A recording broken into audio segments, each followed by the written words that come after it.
hopefully that's It does. making sense. Super. Okay, well, very good to see you. So I'm talking about the work that Premier Academy has done with external organisations over the last few years. We achieved our Arts Mark Gold Award what seems like yesterday, but it was actually 18 months ago.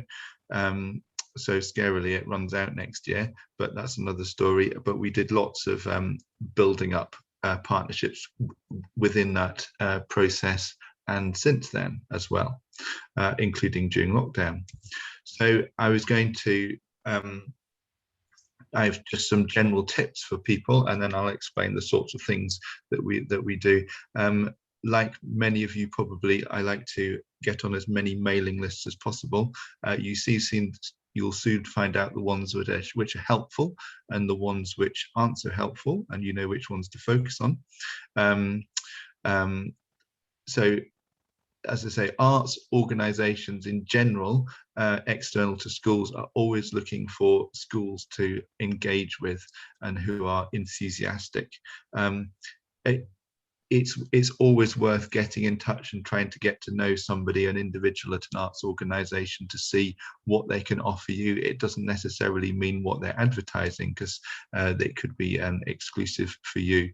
And also, just in general in your area, get yourself known as somebody who is interested in developing and getting engaged with anything external.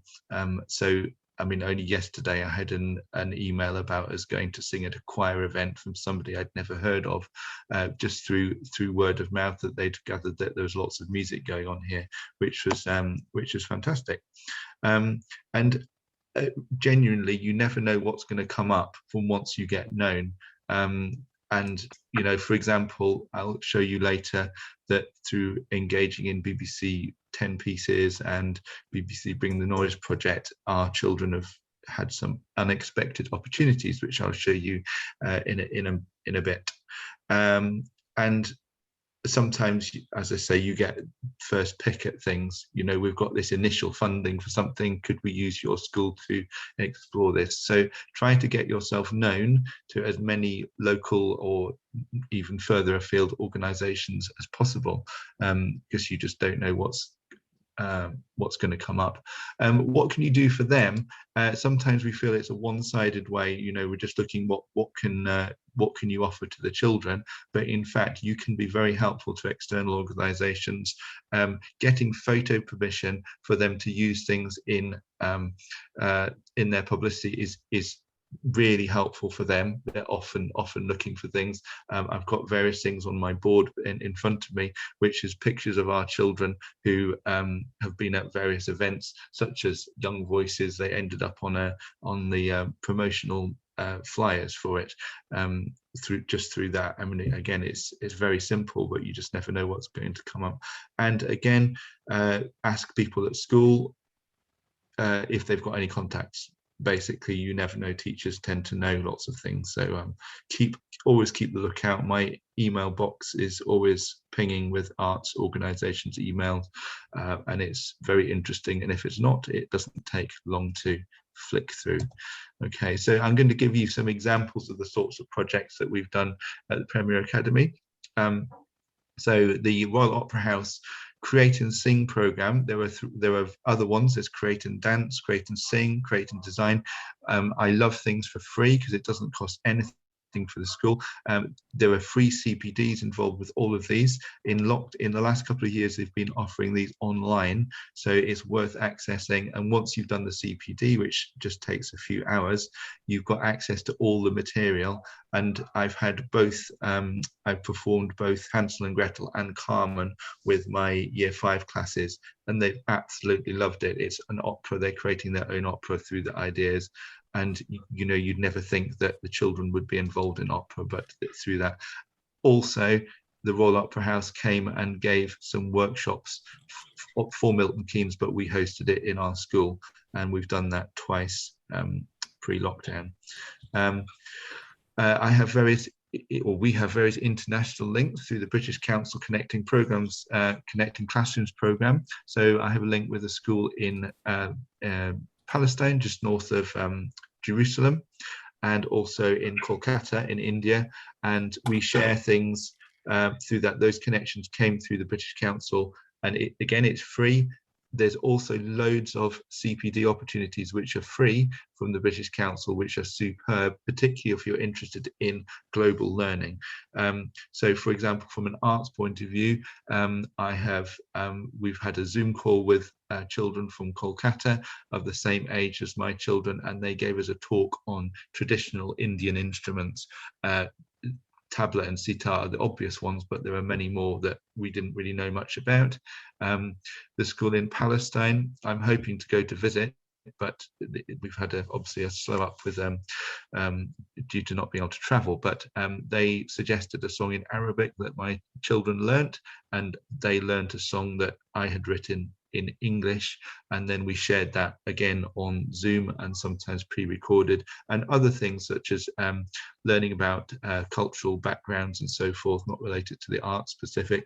But interestingly, the school in Palestine were all collecting food for families that didn't have enough food at the same time as our school was doing a food bank collection. So there's an interesting link, and it links to these sustainability goals, which, if you don't know about these, is my favorite picture of the last several years, and there's a huge push towards trying to attain these sustainable development goals through to 2030.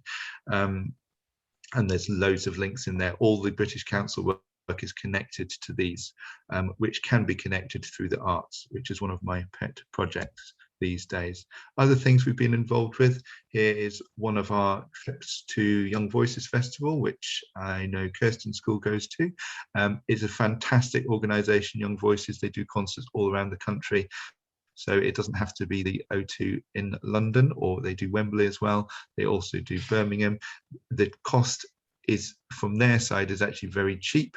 The cost of the schools is usually transport is the issues, but you can see what a fantastic experience it is for them, and they do great workshops. And we have got their dance group, whose name has just left my mind, but they're coming to do a dance workshop in school next year, the main dance group that do Young Voices. I talked about unexpected opportunities. We've always been involved with BBC 10 Pieces, watching them. It's fantastic BBC resource, and the BBC Bring the Noise project, which is a Key Stage 1 project. As a result of that, the left-hand slide, we did a recording of the children talking about their experience of the piece that went out last December in their Christmas special, the special report, and I had 5 children from my year 3 class talking about what they've thought about the music.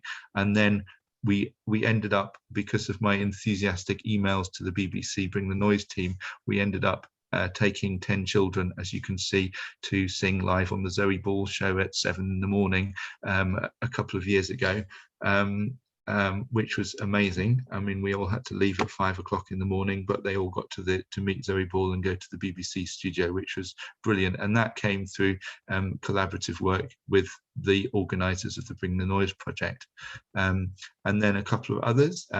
We get involved, for example, Bernardos, if you don't know that, they have a young supporters concert every year, and they also do a choir competition. So we've been involved in the concerts, and as a result of that, you can see the group of year 6s who went to London to perform there, and also in the concert photo, the 2 children at the front are 2 children from my school doing solos in the concert with the choir behind them. And we also performed, won't be able to do it again because it stopped, we also entered to Britain's Got Talent. It's just, the experience for the children is phenomenal. It's absolutely brilliant, and they will never forget it, or certainly I will never forget it. There's some fantastic times that we've had.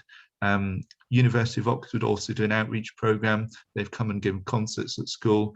The music department this is I'm talking about, and we had a gifted and talented day. The children that went there weren't necessarily musically gifted and talented, but they were chosen generally academically, the ones that we thought could do with being motivated to go to university, and we had a brilliant tour. And this is something that the University of Oxford offer, or certainly they did lockdown, which was again a brilliant trip, a tour of Christchurch, a tour of the music department, and playing the gamelan and looking at the Bake collection. And we had a wander around Oxford as well, which was a super day out, and definitely inspired the children to be very interested in going to university, some of whom really have never seen anything like a place like Oxford, which was very inspiring. I'll whiz through this quickly, but we also represent the UK in Global Science Opera as a result of that project. I mean, my compositions have ended up being performed all around the world as a result of that, and there's one being currently learnt by children in Lithuania, Portugal, Spain, Brazil, Australia, and so forth, in an opera that's being performed in November.